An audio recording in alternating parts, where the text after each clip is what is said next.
আন্তর্জাতিক কূটনীতিতে Donald Trump মানেই চমক, আর মাঝে মধ্যে সেই চমক রীতিমতো ঝড়ের রূপ নেয়। এবারের সেই ঝড়ের কেন্দ্রে সরাসরি মধ্যপ্রাচ্যের ভূরাজনীতি। পারস্য উপসাগর ও ওমান উপসাগরের সংযোগকারী কৌশলগতভাবে অত্যন্ত গুরুত্বপূর্ণ হরমুজ প্রণালীর নাম বদলে দিলেন মার্কিন প্রেসিডেন্ট। তার নতুন সংস্করণ অনুযায়ী এই জলপথের নাম এখন থেকে ট্রাম্প প্রণালী।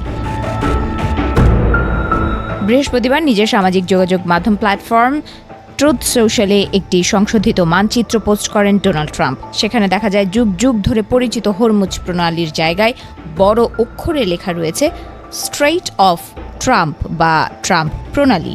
মজার বিষয় হলো, মানচিত্রটি পোস্ট করলেও এর নিচে ট্রাম্প নিজে কোনো ক্যাপশন বা ব্যাখ্যা লেখেননি। আগে আই স্ট্যান্ড উইথ ট্রাম্প 47 নামক একটি অ্যাকাউন্ট থেকে ম্যাপটি পোস্ট করা হয়েছিল। পরে প্রেসিডেন্ট নিজেই সেটি শেয়ার করে বিষয়টিকে সরকারি সেলমোহর দেওয়ার মতো বার্তা দেন। ট্রাম্পের এই পদক্ষেপকে আন্তর্জাতিক মহলের একাংশ স্রেফ রাজনৈতিক দাপট হিসেবে দেখলেও অনেকেই একে ইরানের ওপর চরম মনস্তাত্ত্বিক চাপ সৃষ্টির কৌশল হিসেবে বিচার করছেন। এই মানচিত্র বিভ্রাট এমন এক সময় ঘটল যখন তেহরান ও ওয়াশিংটনের মধ্যে উত্তেজনা তুঙ্গে। গত সপ্তাহে পাকিস্তান ও ওমান সফর শেষ করেছেন ইরানের পররাষ্ট্রমন্ত্রী আব্বাস আরাকচি। এরপর সোমবার জানা যায় মধ্যপ্রাচ্যে শান্তি ফেরানোর লক্ষ্যে আমেরিকাকে 3 দফা প্রস্তাব দিয়েছে ইরান। তেহরান মূলত হরমুজ প্রণালীতে পণ্যবাহী জাহাজ চলাচল স্বাভাবিক করার সপক্ষে সওয়াল করেছে।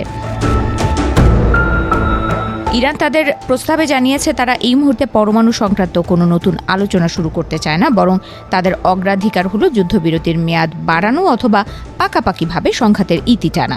ইরান স্পষ্ট করেছে যে যদি আমেরিকা হরমুজ প্রণালী থেকে অবরোধ তুলে নেয় এবং বাণিজ্য স্বাভাবিক হয়, তবেই তারা ভবিষ্যতে পরমাণু আলোচনা নিয়ে ভাববে। ইরানের এই শান্তি প্রস্তাব অবশ্য ওয়াশিংটনের মন গলাতে পারেনি। মার্কিন সংবাদ মাধ্যমগুলোর দাবি, ট্রাম্প প্রশাসন তেহরানের এই শর্ত সাপেক্ষ প্রস্তাবে মোটেই সন্তুষ্ট নন।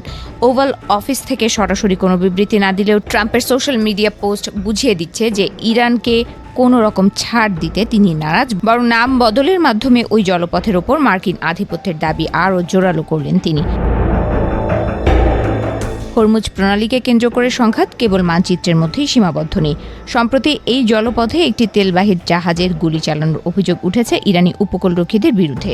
যদিও সেই ঘটনায় বেশ কয়েকজন ভারতীয় নাবিক প্রাণে বেঁচে যান, কিন্তু এই ঘটনা ওই অঞ্চলে নৌ নিরাপত্তাকে বড়সড় প্রশ্নের মুখে দাঁড় করিয়েছে। বিশ্বের মোট খনিজ তেলের একটি বিশাল অংশ এই সরু জলপথ দিয়ে পরিবাহিত হয়।